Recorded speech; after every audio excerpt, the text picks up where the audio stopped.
Bermeliar-meliar malam, bulan bercahaya-cahaya. Bermeliar-meliar siang, mentari bersinar-sinar. Sejak itu, di hulu hutan kalbu, tumbuhlah pohon peradaban. Berakar rindu, berpohon cinta, berbuah kasih sayang. Rindu, cinta, kasih adalah jati dirimu. Rindu, cinta, kasih adalah jati diriku yang panah.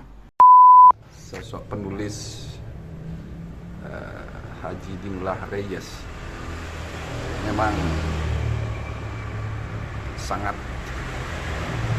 istilahnya sangat membekas di dalam hati saya, karena memang style penulisan dan gaya-gaya yang diungkap oleh beliau memiliki kekuatan religius yang luar biasa. Kemampuan beliau mengungkapkan kata demi kata yang bernuansa religius, yang sifatnya sufisme di dalam konteks berpuisi, luar biasa. Saya sangat kagum sama beliau yang begitu konsisten dengan style religius itu. Dan saya memang suka dengan aliran-aliran yang mengangkat religius di dunia seni sastra. Saya sangat suka, sehingga style beliau menjadi pedoman saya dalam berkarya. Salah satu mungkin gaya-gaya beliau bisa kita transformasi ke seni bercerita, seperti cerita bersambung yang saya tekuni, atau lebih dikenal dengan serial story. Gaya-gaya yang demikian ini memang menjadi hal yang unik dan sulit dicari di dunia sastra. Saya harapkan ya beliau terus akan berkarya sesuai dengan gaya yang sekarang, yang pernah saya pelajari satu demi satu puisi-puisi beliau.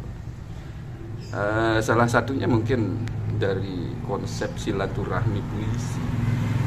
Di sana kita pernah bersama dalam satu antologi di Kalimantan, waktu itu di Banjarbaru kalau nggak salah.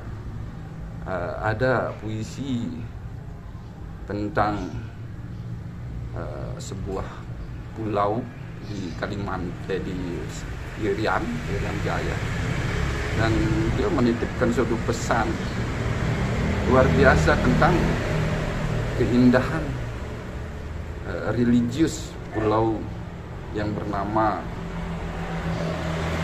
Pulau Irian tersebut, Irian Jaya tersebut. Mungkin beliau pernah ke sana berkunjung dan bertemu dengan gubernur dan membuatkan puisi tentang beliau. Luar biasa. Nah, itu satu catatan. Kemudian pernah suatu hari saya berdiskusi juga dengan beliau tentang kekaguman beliau mengenai cerita pendek yang dibuat oleh Hemingway tentang laut. Ini luar biasa, dan itu menginspirasi saya juga untuk mempelajari gaya-gaya Hemingway dalam menulis cerita. Tapi ya, banyak sekali saya berguru sama beliau. Saya lahir di desa. Desa itu ya sepi, lalu lalang manusia. Tapi kalau pada saat musim tanam padi, musim panen padi, ramai sekali desa itu ya katakanlah desa Kalabeso, tempat kelahiran kehadiran saya. Begitu juga ibu saya sering menceritakan sesuatu yang buat saya tersentuh. Kadang-kadang saya menangis, kadang-kadang saya tertawa. Begitu pandainya ibu saya bercerita. Ayah saya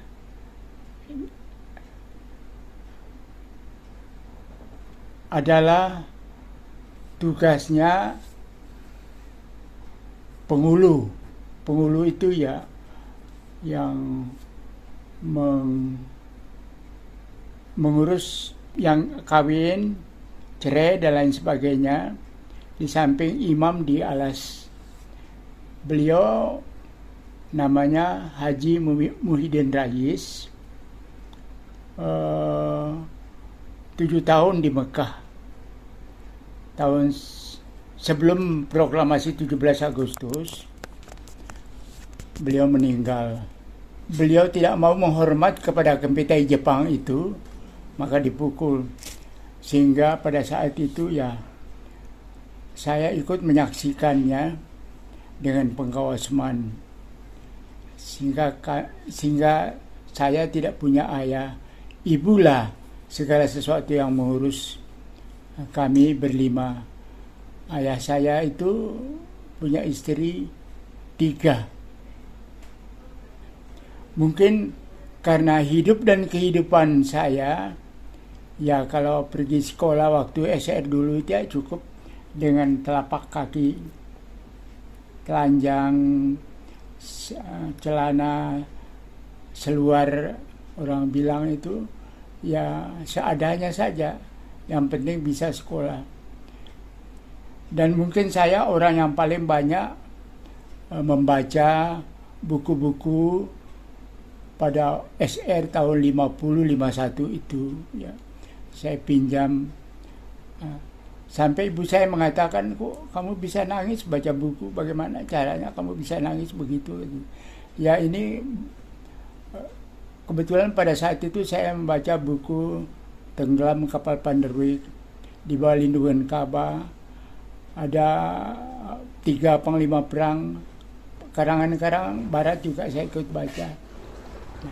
Mungkin dari situlah mengapa saya begitu cinta kepada kata-kata, kepada literasi yang membuat ada rasa tersentuh atau katakanlah belada, sehingga saya lebih banyak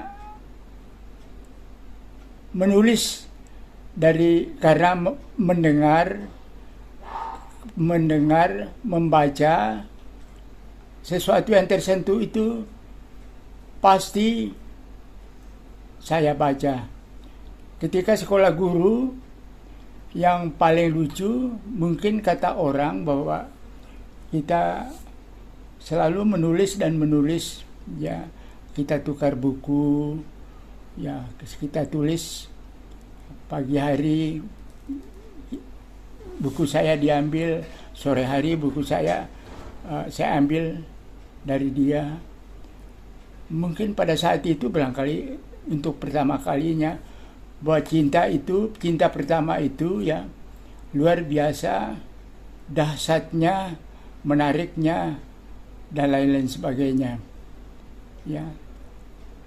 Tapi terus terang aja, sesudah cinta pertama itu, maka cinta yang lain adalah sebagai perhitungan belaka.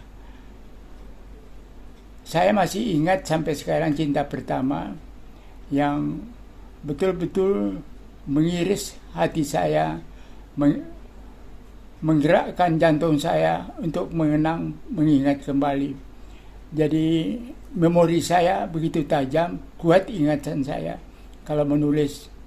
Maka saya itu terus terang saja, kalau saya tidak menulis, mengapa saya gelisah?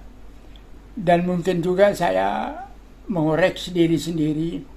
Saya terlalu banyak membaca koran, membaca majalah dan lain sebagainya, sehingga lupa baca Quran sehingga rumah saya terbakar. Saya akui itu, sehingga rumah saya terbakar. Nah, jadi saya berusaha untuk menulis dan menulis. Insya Allah bahwa saya sudah melahirkan buku bersama para antologi bersama penyair dalam dan luar negeri. Sekarang sudah 40 judul puisi. Kemudian kalau yang tunggal, artinya karya tunggal saya sudah mencapai 35 buku. Berarti dalam hidup dan kehidupan saya yang kini dalam mencapai klimaks, ya barangkali Tuhan masih memberi saya menikmati matahari hari esok. Saya akan menulis dan menulis. Saya akan menulis dan menulis terus. Menulis itu berarti seolah-olah kita mengisi danau otak kita, kemudian kita alirkan kembali dalam bentuk tulisan-tulisan dan lain sebagainya. Jadi barangkali setitik itu yang bisa saya ingat sekarang, dan sampai hari ini terus terang saya sesuatu yang menyentuh itu saya akan tulis, dan kalau saya tidak tulis segera maka takut kehilangan tema yang begitu bagus tersentuh hati kita. Jadi orang berbudaya hendaklah mencintai sastra. Orang berbudaya membaca, menulis sastra. Ya, puisi ini sangat religius menurut saya, karena membangkitkan semangat bagi pembaca. Tapi puisi ini sangat pendek, dimuat oleh majalah Horizon Februari tahun 1976, tahun ke-11, berjudul Jakarta, karya Tim Reyes. Pucuk menara, kembang api, telapak kaki, sepi